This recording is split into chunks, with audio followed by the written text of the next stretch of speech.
It's a real pleasure and honor to host you here, and we're just so grateful.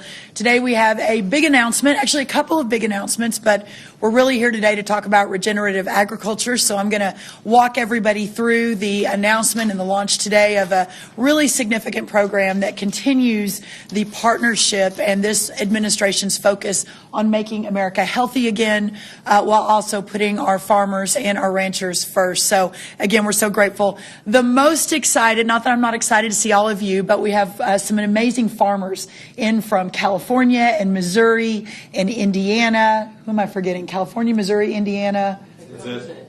That's it. Okay, so great. But we're just so grateful to these farmers who are here to be part of this announcement, and really they are pioneers in their field. So again, thanks everybody for being here. Without President Trump's leadership, we would not have achieved the real and concrete successes that we've already seen under our Make America Healthy Again effort. And the waivers, very quickly, just signed 6 more waivers on SNAP on multiple states from across the country and Hawaii, the contiguous states in Hawaii under Governor Josh Green that we signed. So we can answer questions about that too, but we're so excited to continue that work.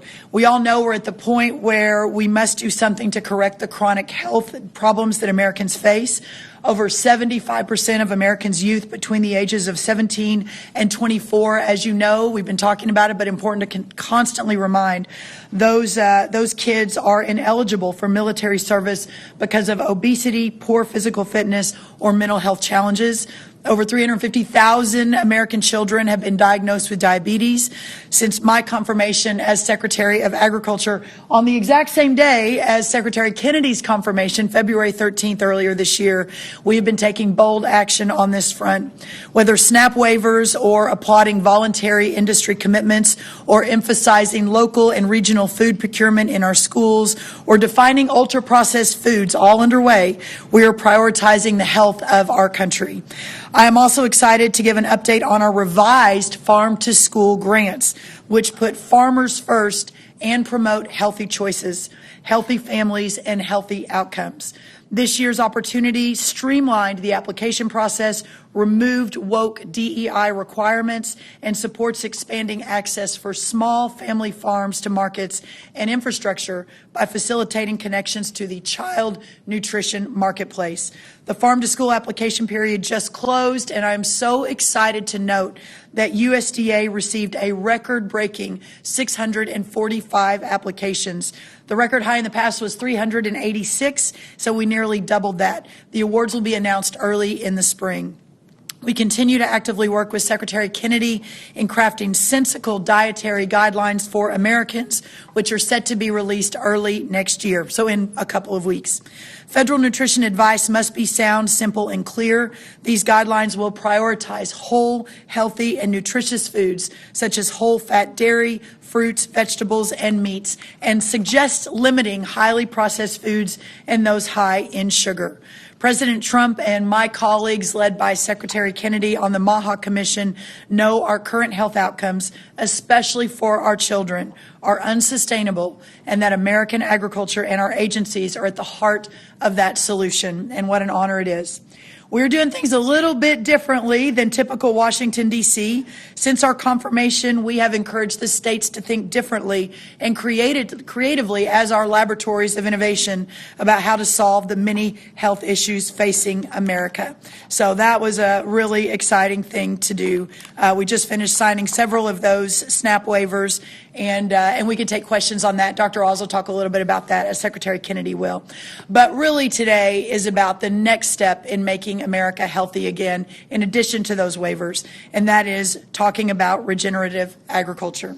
Regenerative agriculture is a conservation management approach that emphasizes natural resources through improved soil health, water management, and natural vitality for the productivity and prosperity of American agriculture and all of our communities.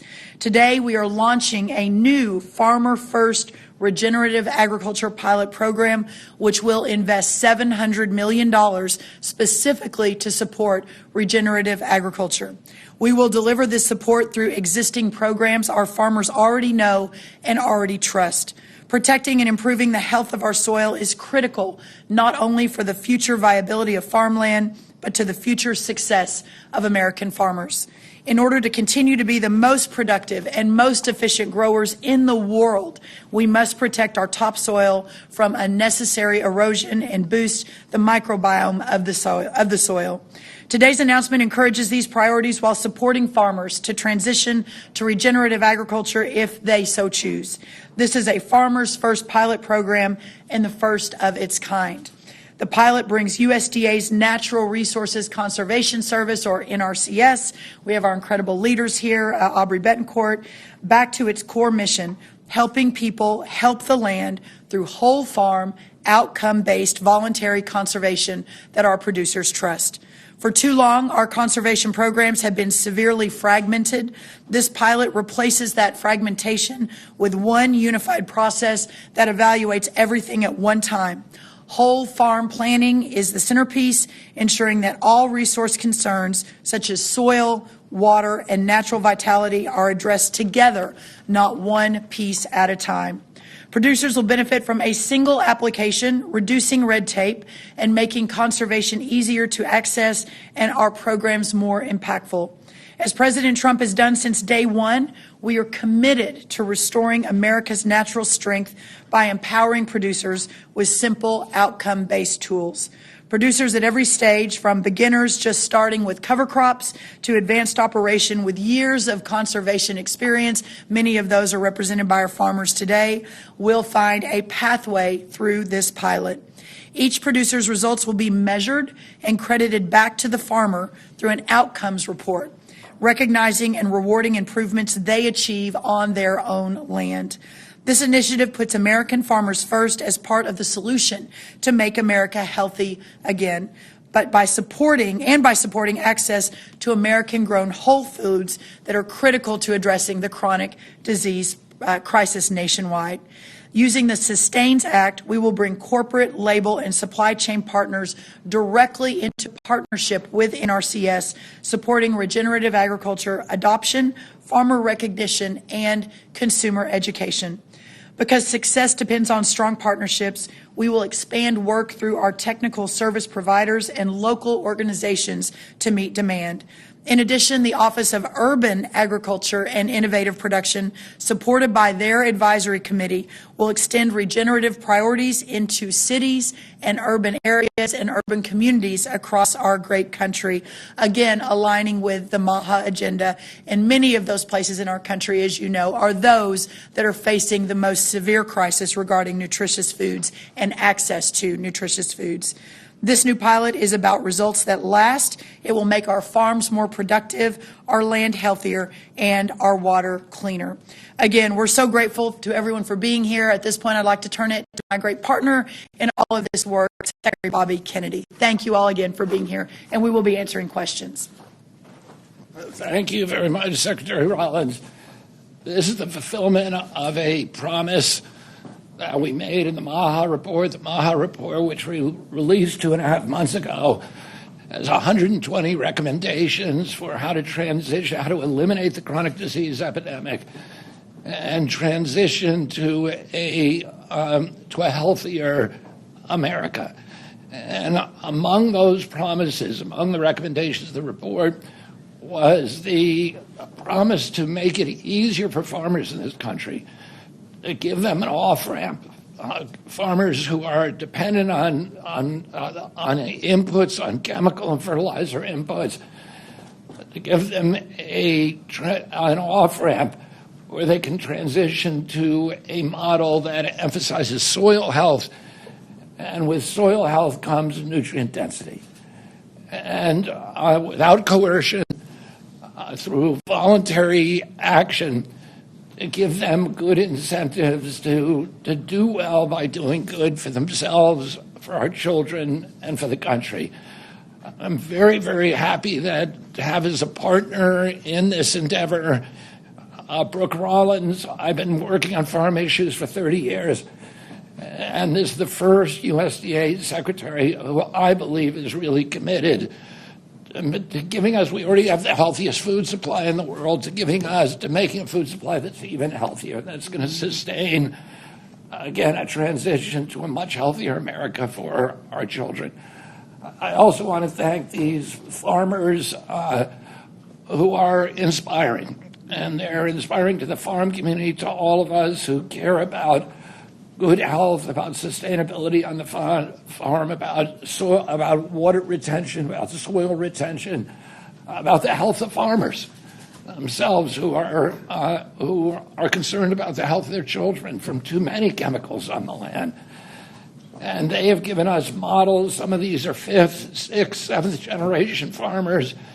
And they've provided us models for how to do this and how to do it in a way that vertically integrates, that preserves profit margins, and that dramatically reduces inputs.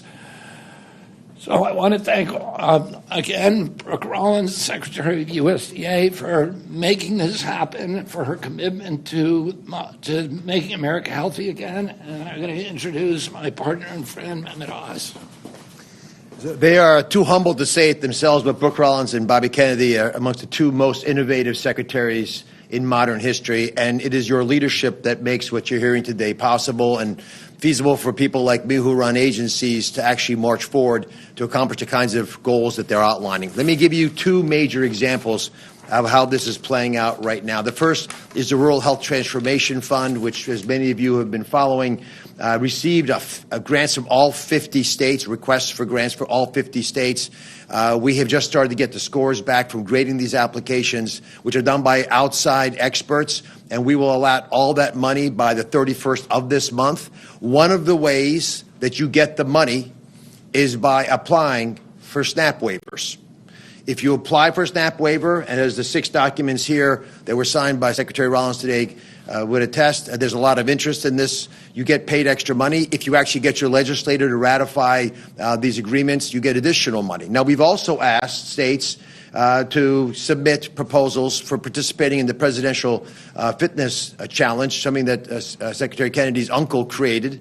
And they get points for doing that as well. They also get points, by the way, for opening up credentialing so that rural communities can take advantage of clinicians that might live across the state border, that might be closer to where they happen to be in the little corner edge of their state than from the big city in the middle part of their state. So our intent is to provide better health care across the board, and that Rural Health Transformation Fund is going to put a 50% increase in federal Medicaid dollars into rural health care over the current standard for the next 5 years in a row. That's, again, 50% more money, $50 billion every year spread out over 5 years.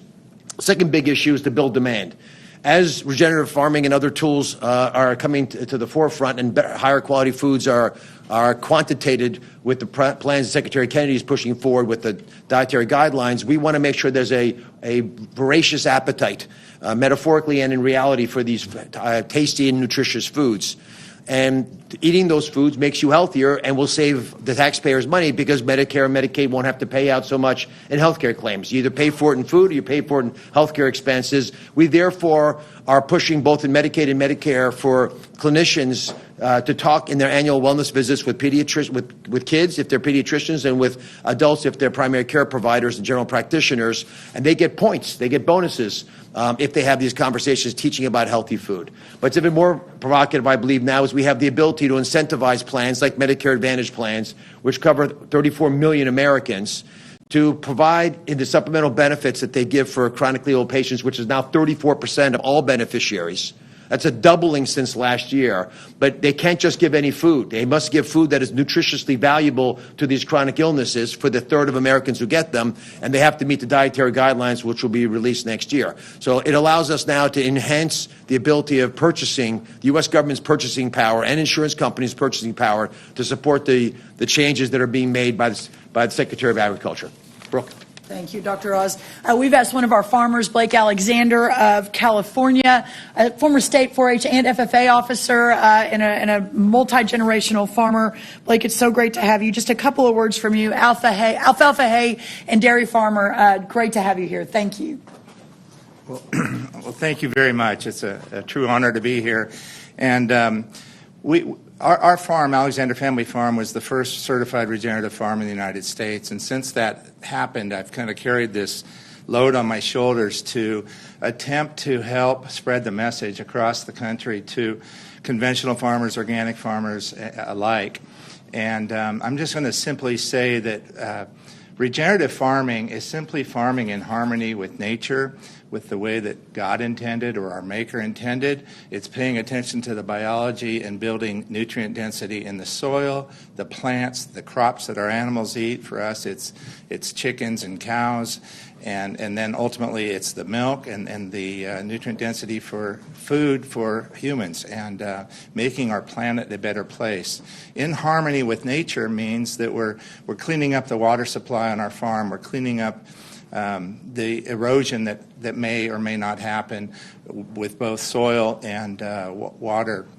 And we're cleaning up the air, and so everybody benefits. All the wildlife, the ecosystem benefits, and ultimately we're sequestering carbon and literally doing the right thing and moving forward in harmony with nature again, making our planet a healthier place for everyone. We all breathe the same air. Thank you, Blake. In 1 minute, Aubrey, our chief, anything that I missed on the regenerative piece that if you want to share with anyone as a farmer yourself? First of all, thank you again for your incredible leadership in moving this forward in a way that puts farmers at the center of this. This pilot is designed by farmers for farmers to incorporate that feedback from farmers, because farming in California and farming in Indiana are two different things, but this program is designed to utilize the NRCS suites of practices that our farmers know and trust, and allows them that flexibility to as the Secretary talked about, I'm going to say on-ramp into regenerative practices and incorporate that in a measurable way. And more importantly, and I think, Secretary, you covered it so well, it connects the producer and the work that they're doing on the farm, granting them the credit for that voluntary action of change of practice on their farm that then can transition into the supply chain, into the marketplace, and directly back to the consumer. This country is 6 generations separate from the land. And this is an opportunity for us to bridge that gap together, and again, by looking at this holistically from on-farm planning all the way through the supply chain to the consumer. And so we're looking forward to rolling out this program in a way that farmers know, can trust, working with the NRCS offices and staff across the country in almost every county of the country to provide that technical and financial assistance to them, and again, ensure that they are credited back and seen as the solution and not the problem. So thank you so much. Thank you. And our great Undersecretary Richard Fordyce has joined us as well. All right, we'll take any questions. First up is Mike Pearson. Mike Pearson. Please state your name and outline. Farm Progress. Farm Progress. There you are.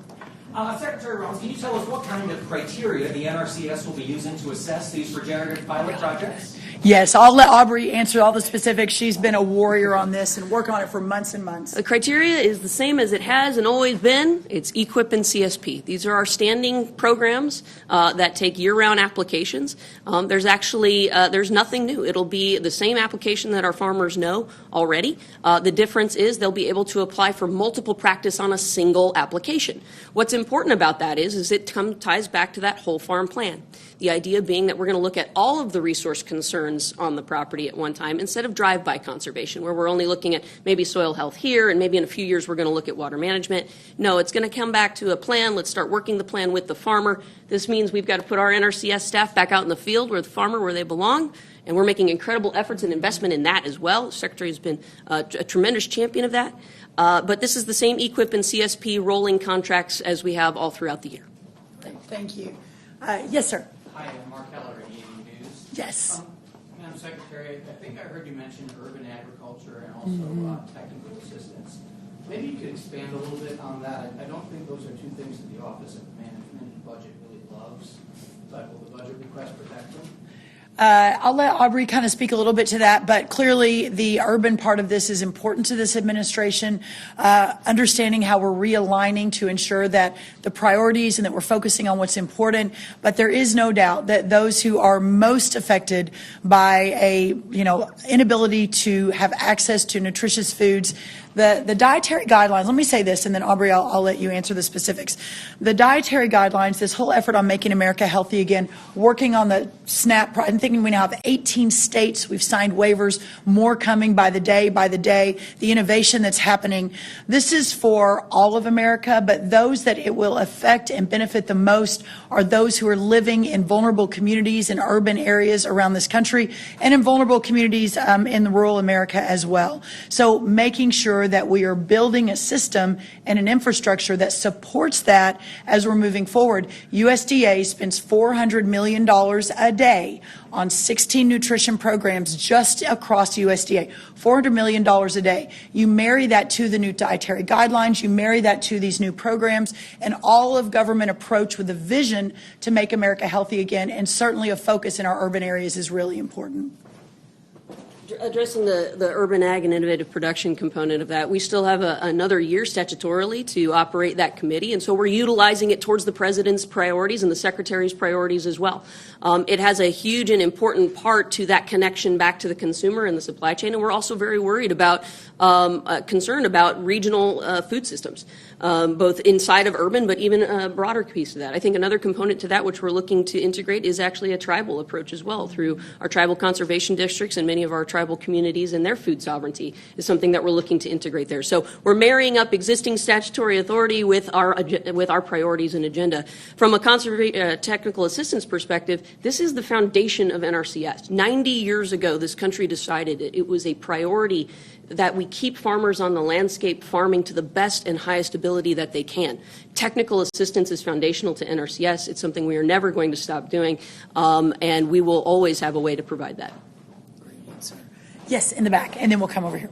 Thanks so much for taking our questions. Marcia Brown with Politico. 2 quick questions. Can you clarify where the $700 million is coming from for the equipment CSP? And then the second question I have is, you mentioned some corporate partnerships. How does that differ from the partnerships for climate smart commodities that the administration ended earlier this year? And could you talk a little bit more about those? Yeah, you should do that too. For the first part of that question, with regards to the financing, this is standard EQIP and CSP. It's baseline funding that we received through our budget. So we have the ability to tag that funding specifically for this pilot, and that's what we're doing. I believe it's $400 million for EQIP and $300 million for CSP. As for the corporate partnership, this is facilitated through the Sustains Act that was passed by Congress. It was granted to NRCS in order to allow us to look at the suite of standing programs from NRCS and engage with corporate partners to do matching dollars to priorities set by the Secretary. And so we are piloting that with EQIP and CSP specifically around regenerative agricultural practices because of the pull from the marketplace to integrate these into the supply chain and production. So we're really looking forward to being able to have those measurable results that the farmer has, that those companies can look to and match and leverage against our taxpayer dollars. I mean, this is a way of this is a new and innovative way of implementing conservation across the landscape and putting farmers first, not just from our perspective, but from the entire cultural perspective of the country. Excellent. Yes, in the blue. Go ahead. Yeah, hi, Secretary Kennedy. I'm Hassan Ahmed with AFD. You mentioned regenerative agriculture as an off-ramp from pesticide-based farming, which has obviously been an issue of great concern for MAHA supporters. Do you see the recent approvals of pesticides and PFAS chemicals as potentially threatening the sort of key pillar of support that has been there for President Trump in terms of your MAHA movement? I don't think so, and we're in discussions with Lee Zeldin at EPA, and we're very, very confident of his commitment to make sure to reduce toxic exposures to the American people. All right, everybody, thank you again for being here today. Let me just clarify quickly, because I didn't list the states that we signed 30 minutes ago. My fault. Hawaii, Missouri, North Dakota, South Carolina, Virginia, and Tennessee. That'll obviously be in the press release. I know anyone trying to write that down.